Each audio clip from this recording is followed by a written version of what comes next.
Om Shanti. Class चल रहा था 26 अगस्त 1968, तीसरा पेज के मध्याह्न में बात चल रही थी।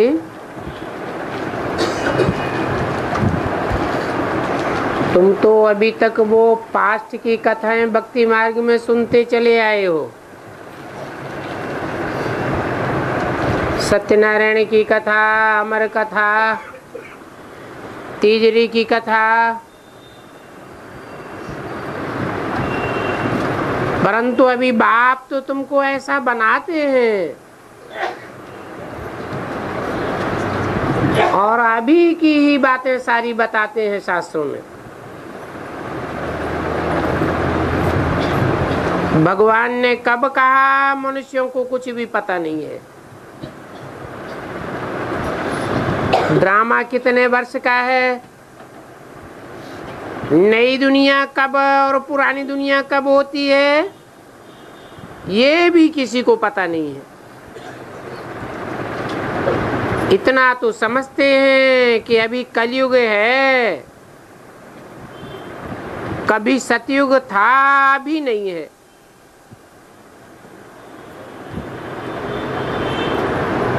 पुनर्जन्म को भी मानते हैं,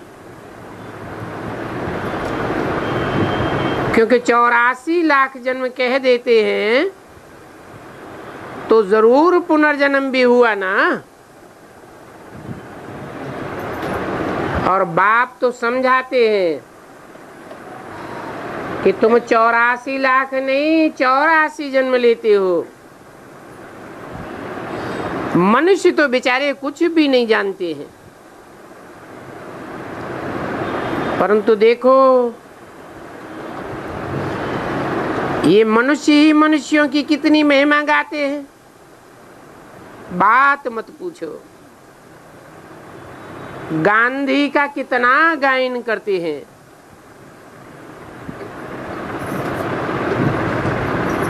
अब वो गांधी की आत्मा है तो अभी इस पुरानी दुनिया में ना, सीढ़ी तो उनको भी नीचे उतरनी है ना।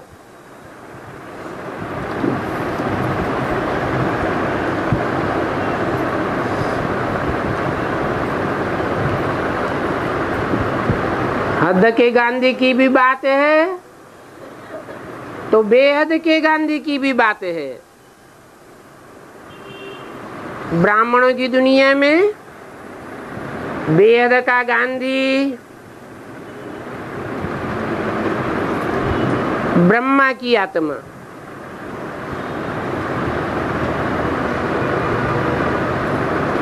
वो भी चाहते थे कि राम राज्य लाएंगे और ही रावण राज्य हो गया,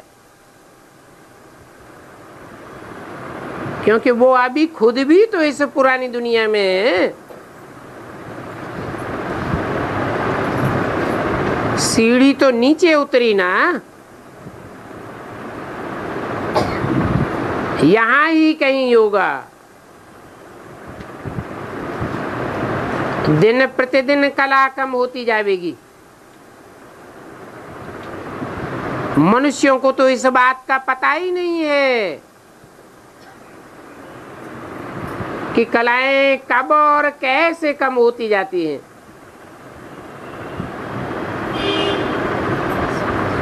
वो तो समझते हैं कि गांधी जी के कारण हम राम राज्य में आ गए हैं।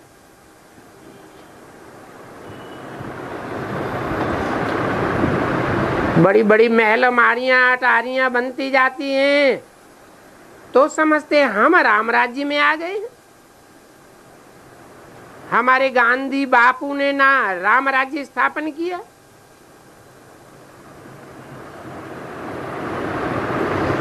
अब उस बेहद के बापू को तो कोई जानते ही नहीं है।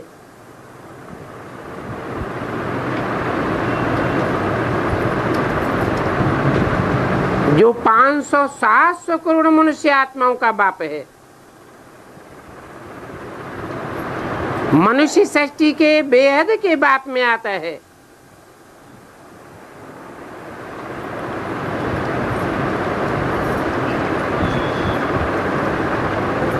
वो है निराकार बापू, और गांधी था साकार बापू।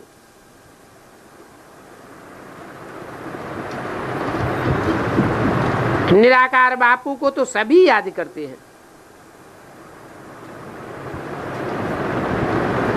याद उसी को किया जाता है जिसने कभी सुख दिया हो।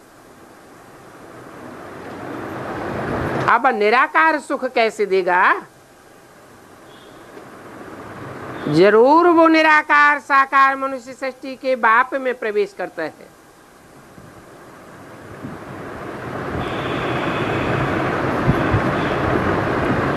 एक है सभी आत्माओं का बाप,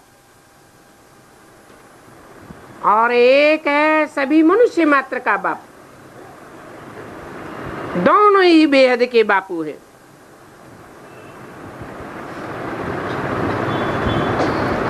आत्माएं दो हैं लेकिन पर्सनालिटी एक ही होती है। वो एक ही पर्सनालिटी आकर सभी कुछ समझाते हैं। बाकी तो देहधारी बापू बहुत होते हैं। जानवर भी तो अपने बच्चों के बापू हैं। इनके लिए तो ऐसे नहीं कहेंगे कि जानवरों का बापू है।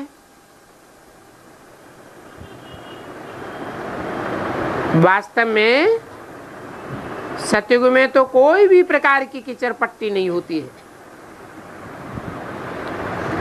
जैसा मनुष्य होता है वैसा उसका फर्नीचर होता है। वहां नई दुनिया के पक्षी आदि सब बहुत फर्स्ट क्लास खूबसूरत होंगे, और वहां सभी अच्छी अच्छी चीजें होंगी। वहां के फल कितने अच्छे अच्छे बड़े बड़े स्वीट फल होते हैं।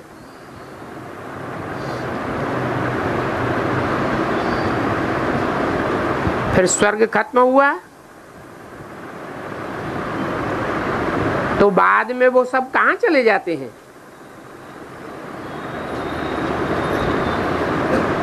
स्वीटनेस निकल जाती है, कड़वाहट आ जाती है।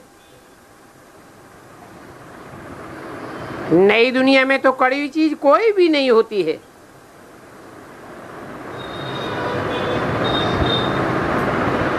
मनुष्य आत्माएं थर्ड क्लास बन जाती हैं तो चीजें भी थर्ड क्लास बन जाती हैं।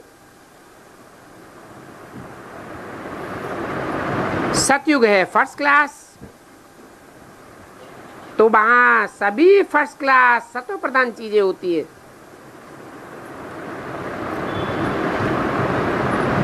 कलयुग को थर्ड क्लास कहेंगे। जो सतो प्रधान थे वो ही फिर सतो रजो तमो में आते रहते हैं।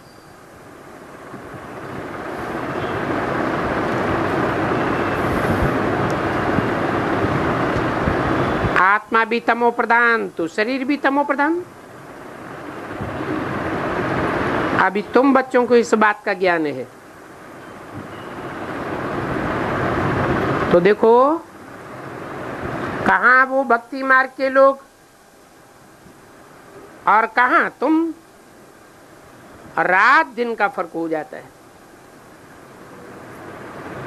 बाप तो तुमको कितना ऊंचा बनाते हैं, डायरेक्ट नर से नारायण बनाई देते हैं। मनुष्य से देवता बनना कोई कम बात है क्या? जितना जितना याद करेंगे उतना हेल्थ वेल्थ दोनों मिल जाती है।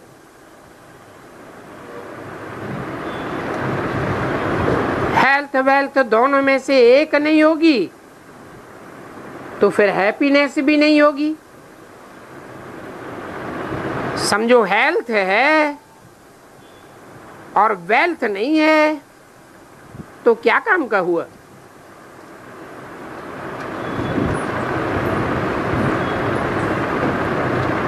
बच्चे समझते हैं कि भारत सोने की चिड़िया थी। अभी सोना कहाँ है? आगे चल करके देखना, शायद चमड़े के भी सिक्के चल जावे।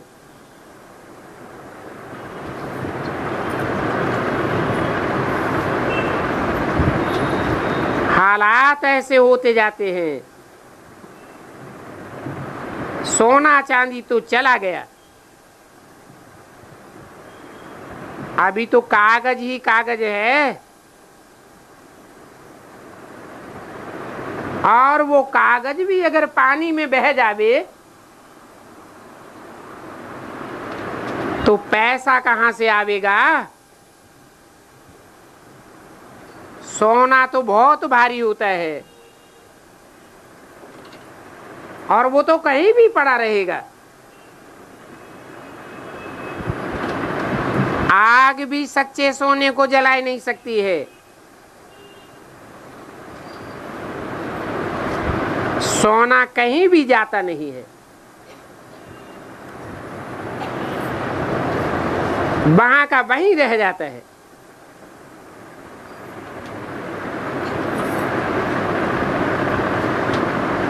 अब वहां तो ऐसी बातें होती नहीं है। यहां ही इस समय अपार दुख है।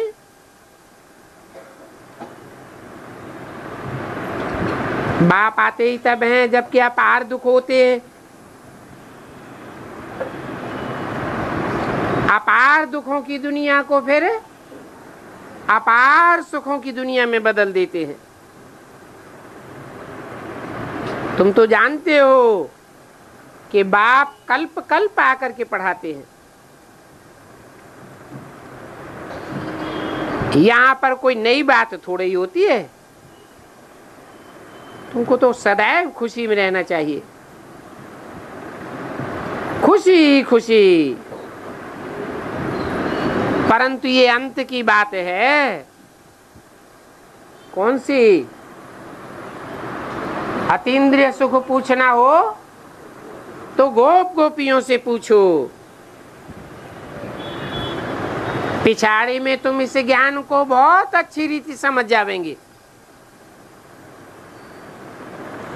बाप तुमको कितना आत्माभिमानी बनाते हैं, जबकि तुम शांति स्थापन करने आए हो तो फिर अशांति क्यों फैलाते हो? तुम्हारी आत्मा का स्वधर्म ही है शांत, और बाप आकर के रियल शांति बताते हैं। ये भी जानते हो कि शांति का वर्षा बाप से ही लेते हो। बाप ही शांति का सागर है, इसलिए उन्हों को ही सभी याद करते हैं। बाप समझाते भी हैं कि मेरे नजदीक कौन कौन आ सकते हैं।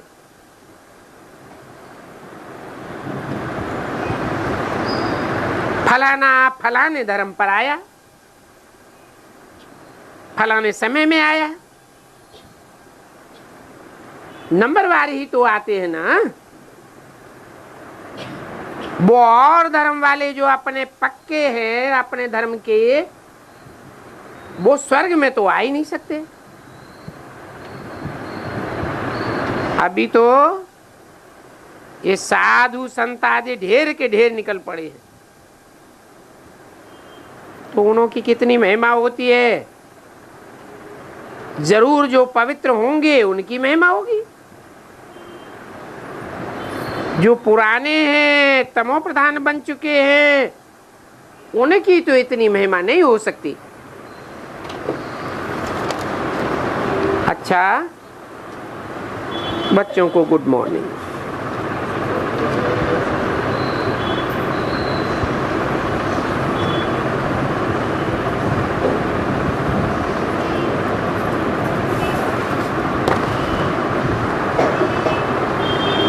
आज का रात्रि क्लास है 26, 8, 68। भक्ति मार्ग में ध्यान के लिए कितनी मेहनत करनी पड़ती है, और यहाँ तो तुम बच्चे बैठे बैठाए ध्यान में चले जाते हो।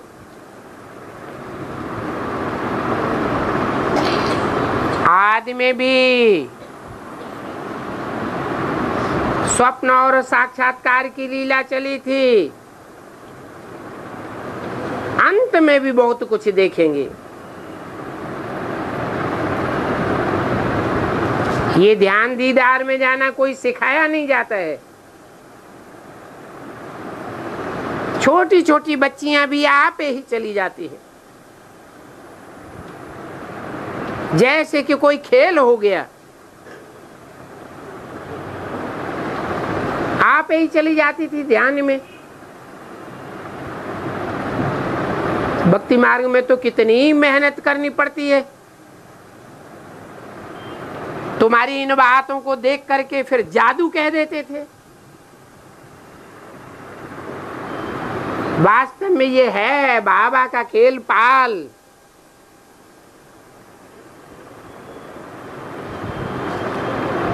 कोई कोई को खेल पाल की बहुत आदत हो जाती है।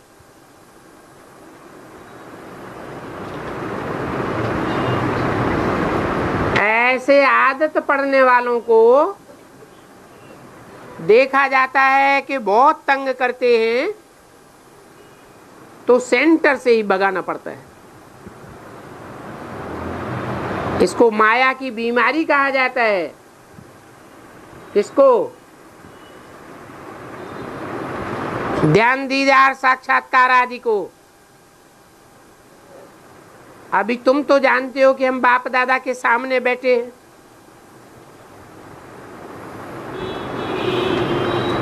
हम शिव बाबा के साथ हैं।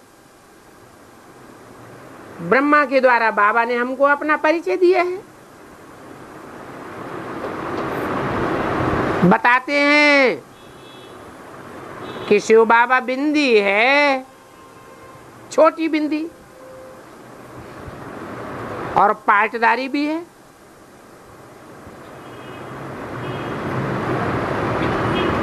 वो शिव की बिंदी भी पाटधारी है, ड्रामा के बंधन में है। परंतु इस सृष्टि पर आती है तो कोई शरीर के द्वारा ही ड्रामा का पार्ट बजाती होगी, परंतु वो शरीर के बंधन में नहीं आती है। और जो मनुष्य आत्माएं होती है वो तो देह की इंद्रियों के बंधन में आ जाती है।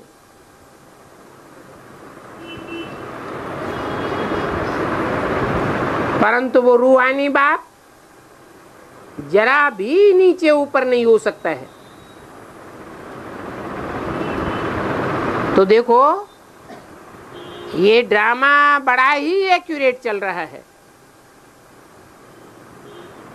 और सारी दुनिया की जीवात्माएं पाटधारी हैं।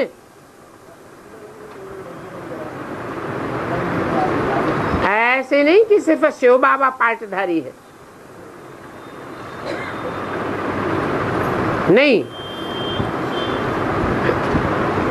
कितना भी बड़ा एक्यूरेट ड्रामा बना हुआ है, वो हद के ड्रामे होते हैं, वो भी एक्यूरेट होते हैं, फिर उसको रिपीट करेंगे। लोग बायोस्कोप नाटक आदि देखने जाते हैं ना, तो कल्प महले मिसल ये सब होता रहता है।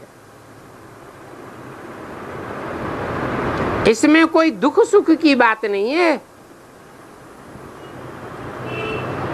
तुम साक्षी होकर के देखते हो तो पार्टी भी बजाते हो। मनुष्य तो कितने धनवान हैं, उनके पास ढेर के ढेर पैसे हैं, परंतु अभी इतने पैसों का क्या करेंगे? सभी पैसे खत्म हो जाने वाले हैं।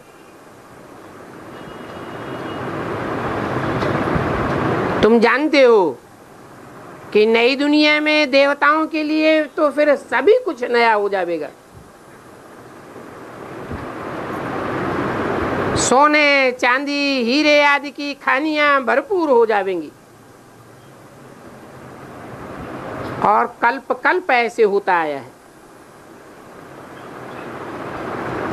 जो कुछ भी ड्रामा अनुसार होता है हम जानते हैं, नथिंग न्यू। अभी देखो बाढ़ आया, कितना नुकसान हो गया। बाढ़ में बहुतों के नोट आदि पानी में बह गए होंगे, खत्म हो गए। तुम तो जानते हो कि नई दुनिया में सभी कुछ नया मिलेगा। महल आदि भी सभी नए बनेंगे। ईंटों के महल बड़े फाइन होंगे। अभी साइंस वाले सभी कुछ यहाँ सीख रहे हैं। वो संस्कार ले जाएंगे, जिनमें जो संस्कार होंगे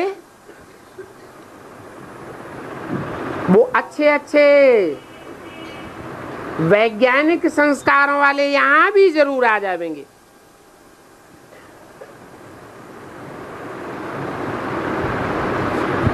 अंत में आकर के थोड़ा सुनेंगे तो प्रजा बन जाएंगे। जो कारीगर आदि होंगे वो तो प्रजा ही बनेंगे ना।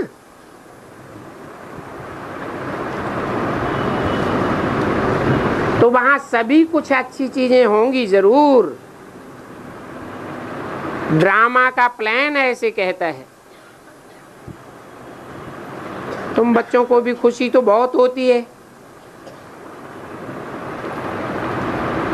बाप जो नई दुनिया रचते हैं वो most wonder of the world है। ये बाप का वंडर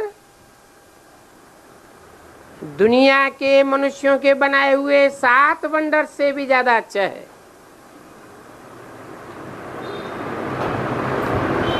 एकदम वहां कोई मनुष्य दुख नहीं पा सकता। शांति धाम में होती ही शांति है। फिर यहाँ की मनुष्य सृष्टि में होती है अशांति, तो थोड़ी शांति भी होती है। अशांति ज्यादा और शांति कम। ये सभी बातें बाप बैठ समझाते हैं। बाकी थोड़ा समय है। अभी तो तुम्हारी राजधानी स्थापन नहीं हुई है।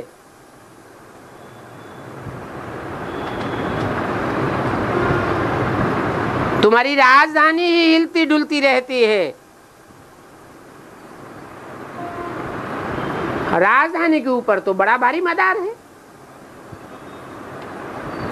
राजधानी ही हिलेगी डुलेगी तो रैयत का क्या हाल होगा। तो बाप ये बात भी बता देते हैं कि यज्ञ में विघ्न भी बहुत पड़ेंगे, पढ़ते रहते हैं। बच्चे कहते हैं ये सब कैसे होता है, ये विघ्न खत्म कैसे होंगे। तो बाप कह देते हैं योग बल से खत्म होंगे।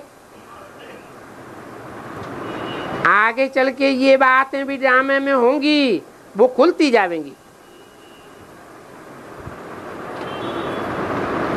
ये ड्रामा में पार्ट नुदा हुआ है, टाइम टू टाइम सारी बातें बताने का। सारी बातें अगर अभी बता देवें तो आगे चल के क्या बतावेंगे। तो वो नई नई बातें निकलती जाएंगी और तुम सुनते जाएंगे। बाकी मूल बात है बाप को जानना और बाप के वर्षे को जानना।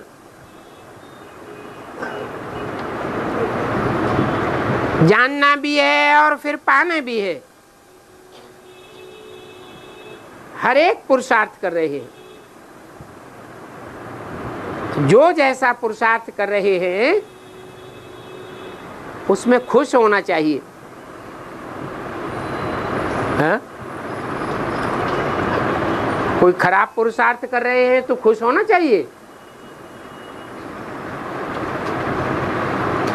दुख हो करके भी क्या करेंगे? वो कहने मात्र से अच्छा पुरुषार्थ करने लग पड़ेंगे क्या? हर एक का पुरुषार्थ ड्रामा में नुदा हुआ है।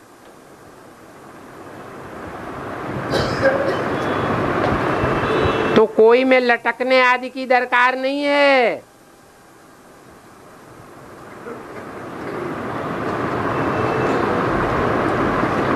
कि माताएं कहें मेरा बच्चा पहले बहुत अच्छा पुरुषार्थ करता था,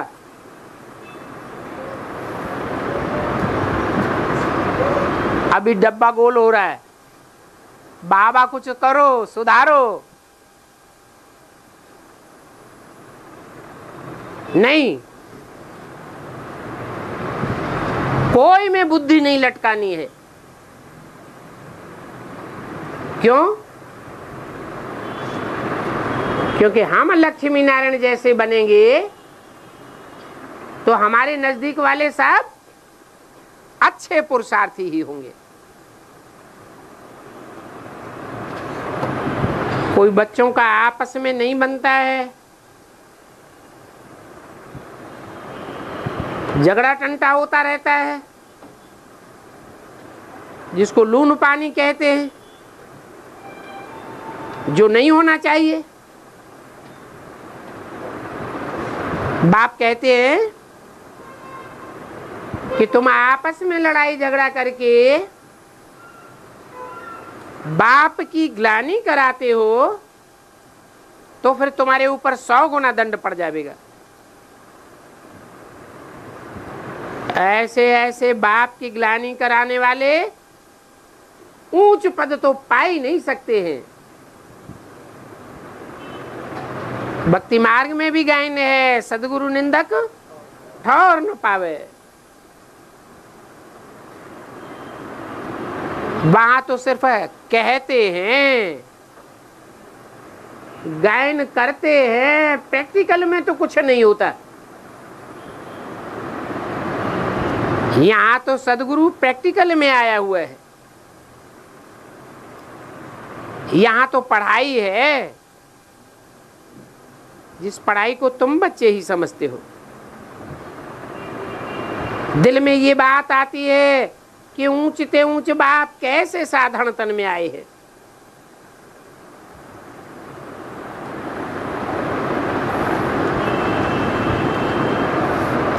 और कैसे पढ़ाते हैं।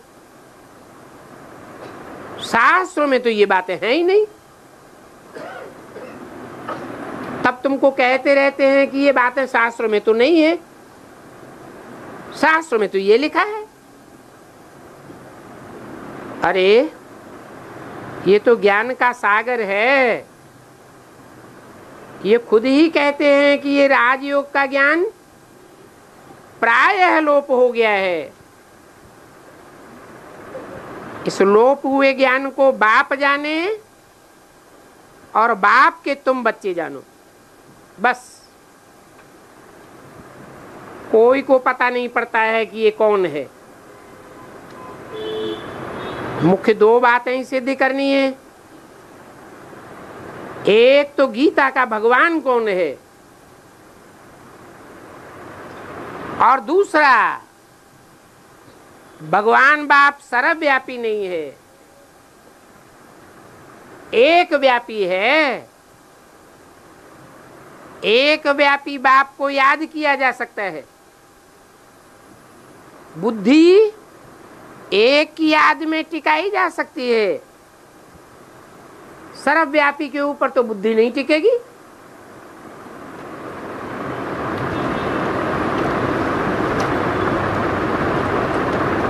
तो बोलो,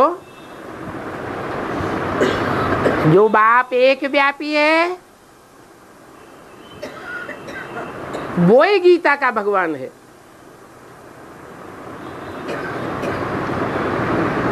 कोई कृष्ण अथवा कृष्ण उर्फ ब्रह्मा गीता का भगवान नहीं हो सकता है।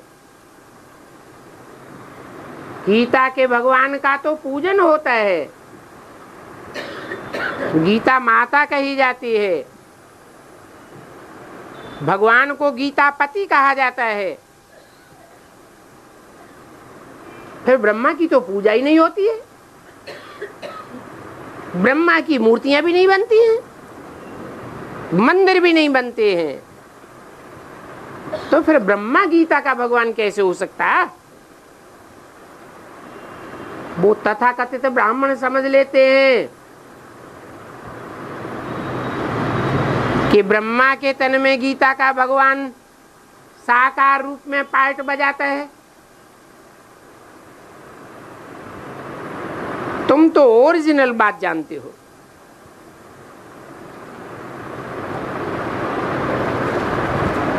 तो बहुतों के ओपिनियन का वॉल्यूम बनेगा, तब फिर वो ठंडे हो जाएंगे। जो कहते हैं या मानते हैं कि गीता का भगवान कृष्ण उर्फ ब्रह्मा है, अभी तो तुम माइनॉरिटी में हो।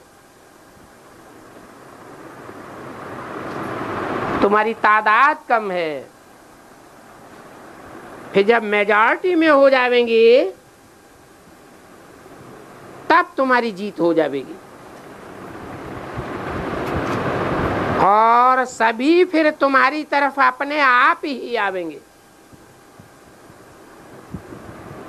अभी तुम उनके पास जाते हो तो एक कान से सुनते हैं, दूसरे कान से निकाल देते हैं। तुम्हारी कोई बात सुनने के लिए तैयार नहीं होते। फिर तुम मेजॉरिटी में हो जाएंगे। वो समझ जाएंगे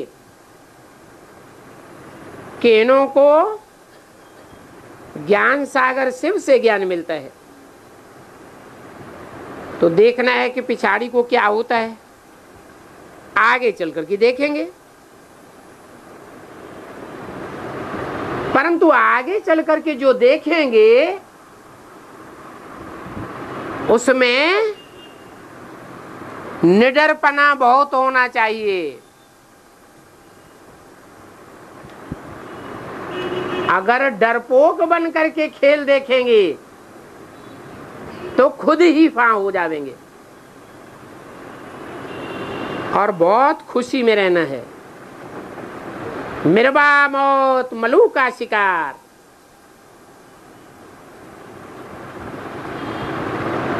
मलूक तुमको बनने का है। मलूक माने शिकारी, मिर्वा माने जानवर। जो जानवर बुद्धि है वो भगवान के स्वरूप को, एक व्यक्ति स्वरूप को पहचान नहीं सकेंगे।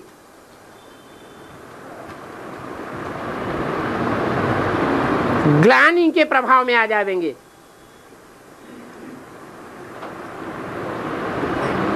अंदर से भयभीत भी होते रहेंगे।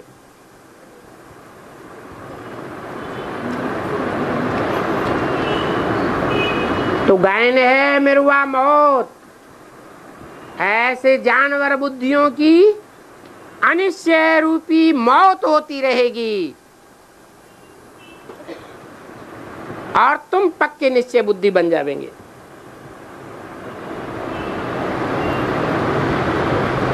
कर्मातीत अवस्था में जो होंगे वो निडर हो जाएंगे। जिन्होंने कर्म बंधनों को नहीं काट पाया होगा वो भयभीत होते रहेंगे। नई दुनिया और पुरानी दुनिया को तुम अभी समझते हो।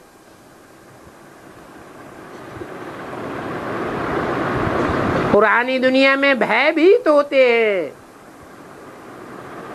और नई दुनिया में भयभीत नहीं होते। क्यों? भय आत्मा को होता है या देवान वाले को होता है?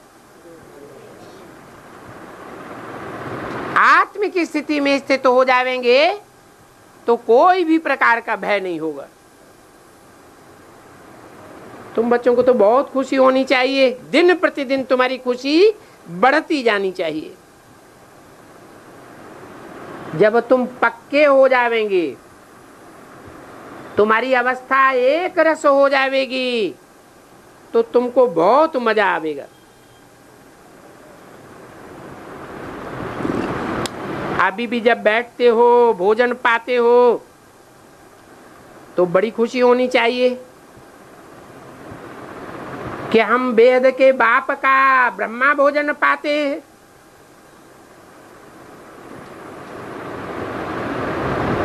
तो ऐसा भोजन करने से हम क्या से क्या बन जाएंगे।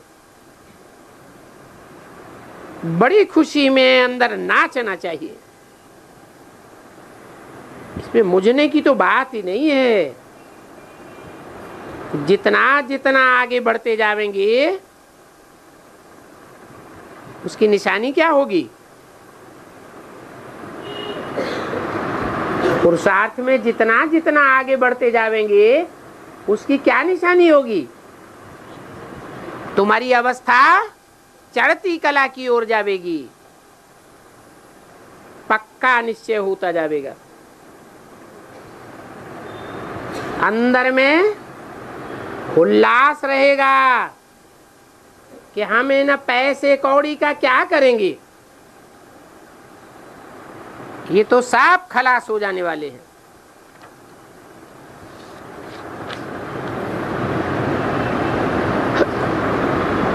हमको तो अब अपना राज्य स्थापन करना है, ऐसा राज्य जिस राज्य के ऊपर कोई भी आक्रमण कर नहीं सकेगा।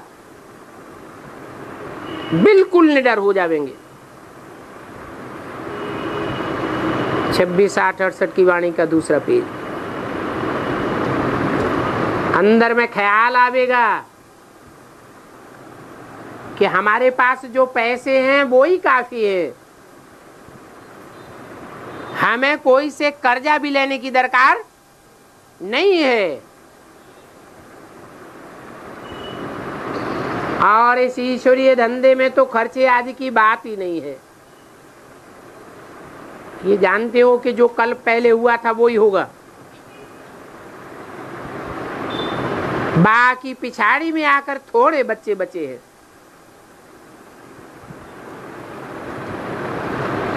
ये रिहर्सल होती रहेगी, बहुत थोड़ा समय है और उस थोड़े समय में याद की यात्रा की मेहनत करनी है। ऐसा अभ्यास पक्का हो जावे कि शरीर निर्वाह करते करते याद पक्की बनी रहे।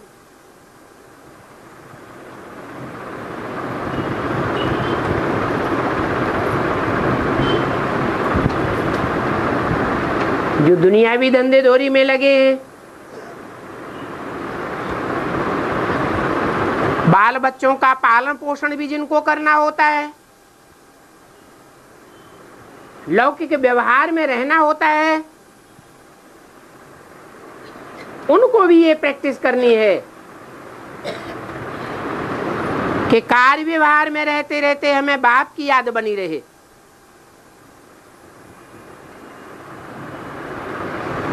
और जो लौकिक जिम्मेवारी से परे हैं, समर्पित जीवन है, उनका धंधा क्या है, उनका क्या कारोबार है? ब्राह्मणों का कर्म ही है ज्ञान देना और ज्ञान लेना। तो उस ईश्वरीय धंधे में भी देभान ना आने पावे, ईश्वर की स्मृति बनी रहे, उसको कहते हैं कम कार्डे दिल यार्डे। अपन को आत्मा समझ बाप को याद करो तो तुम्हारी बहुत अच्छी अवस्था रहेगी। बाप दादा कहते हैं कि हम कल्प कल्प पार्ट बजाते हैं और तुम बच्चों के साथ ही पार्ट बजाते हैं। जो इस्लामी बौद्धी क्रिश्चियन आदि अपने धर्म के पक्के हैं, उनके साथ बाप दादा पार्ट नहीं बजाते हैं। किसके साथ बजाते हैं? हैं? तुम बच्चों के साथ पार्ट बजाते हैं। गायन भी है, तुम ही से खाऊं, तुम ही से बैठूं। ये अभी संगम युग का गायन है।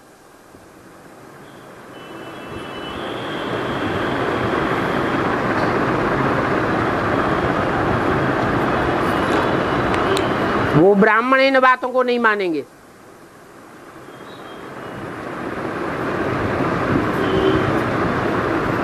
उन मनुष्यों को तो इस बात का पता ही नहीं है, इस बात का कि जब तक संगम युग है तब तक बाप हमारे साथ है। वो तो कहेंगे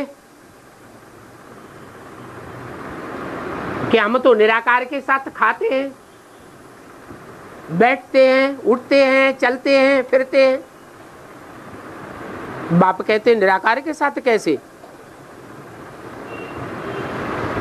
साथी का साथ निभाया जाता है तो साथी एक जैसे होने चाहिए, या एक बहुत मोटा हो और एक बहुत छोटा हो तो साथी बनेंगे? हैं? जीवन साथी बनेंगे? नहीं बनेंगे। अरे कहाँ हाथी और कहाँ चींटी, एक निराकार और एक साकार, कैसे निभेगा साथ? तो दोनों को समान होना पड़े। तो बाप कहते हैं मैं साकार तन में आता हूं और मुकर्रर रथ में आता हूं। वो बेहद का निराकार बाबा है। निराकार का मतलब ये नहीं कि बिंदी है। जब बाबा कहते हैं तो उसका अर्थ ही होता है साकार और निराकार का मेल। ये बेहद का साकारी बाबा है। कौन? हद का साकारी बाबा और बेहद का साकारी बाबा। बेहद का साकारी बाबा कौन? साकारी भी है तो स्टेज से निराकारी भी है। इनसे ऊंच कोई होता नहीं है। किनसे? बेहद के बाप से, जो साकार में रहते भी निराकार होता है, जिससे 21 जन्म के लिए बेहद का वर्षा मिलता है। ब्रह्मा बाबा को साकार कहेंगे या निराकार कहेंगे? उनका कोई भी ऐसा फोटो नहीं मिलेगा जो निराकारी धर्म पिताओं की तरह निराकार स्टेज वाला हो। उन निराकारी धर्म पिताओं को तो ग्रेट फादर्स कहेंगे, उनको ग्रेट ग्रेट ग्रैंडफादर नहीं कहेंगे। परंतु यहाँ तो तुम बच्चों को ग्रेट ग्रेट ग्रैंडफादर मिला है। उन धर्म पिताओं को भी आकर के माथा टेकना पड़े।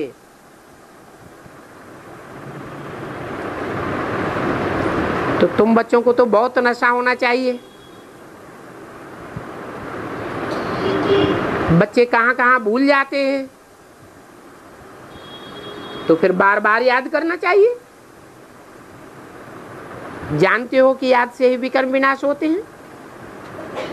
तुम्हारी आत्मा की बैटरी चार्ज होती है, सो भी कितने जन्म के लिए चार्ज होती है? बस 84 जन्मों के लिए भी बैटरी चार्ज हो सकती है। बैटरी चार्ज होगी अंतिम जन्मों में तो सुमति होगी या कुमति होगी? सुमति होगी।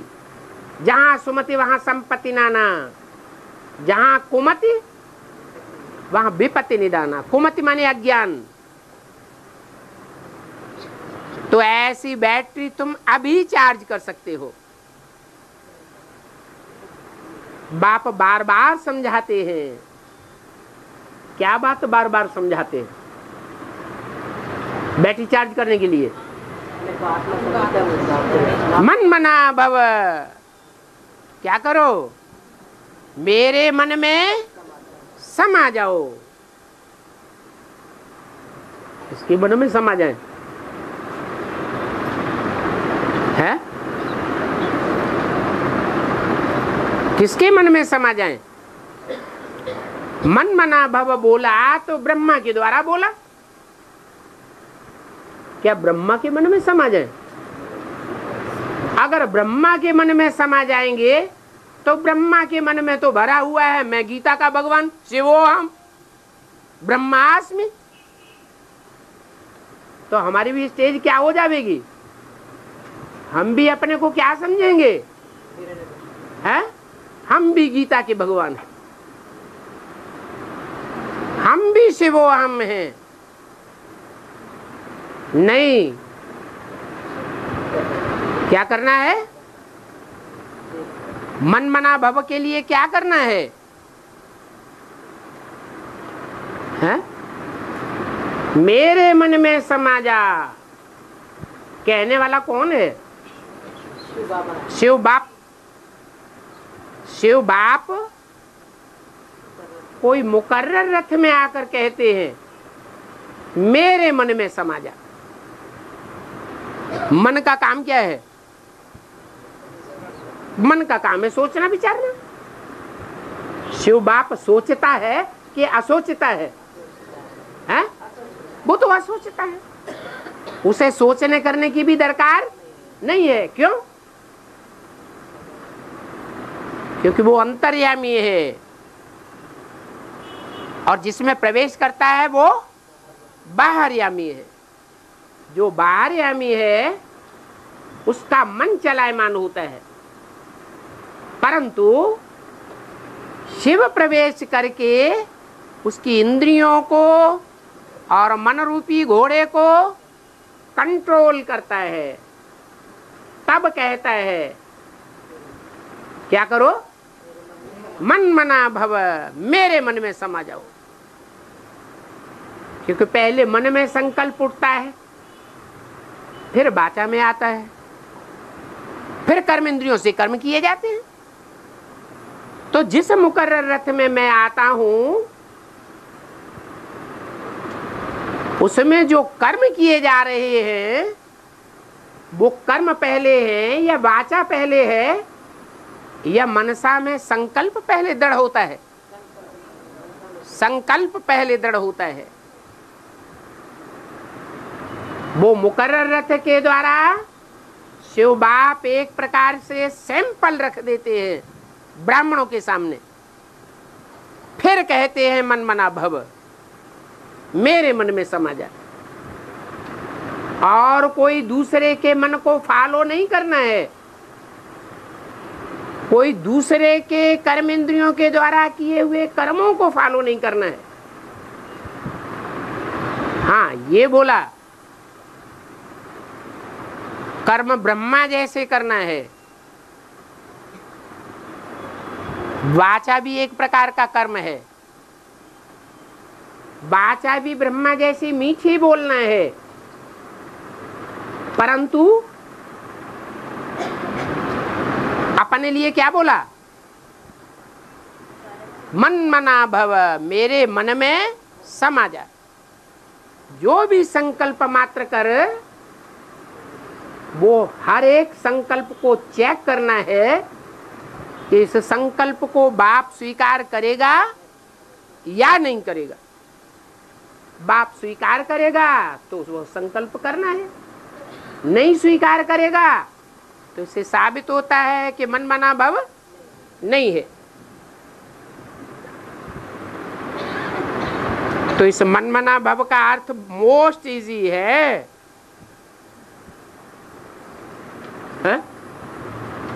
मन मना भव का अर्थ मोस्ट इजी है या कठिन है? हैं? इजी है तो क्यों नहीं टिक पाते? अच्छा, रूहानी बच्चों को रूहानी बाप दादा का याद प्यार, गुड नाइट और नमस्ते।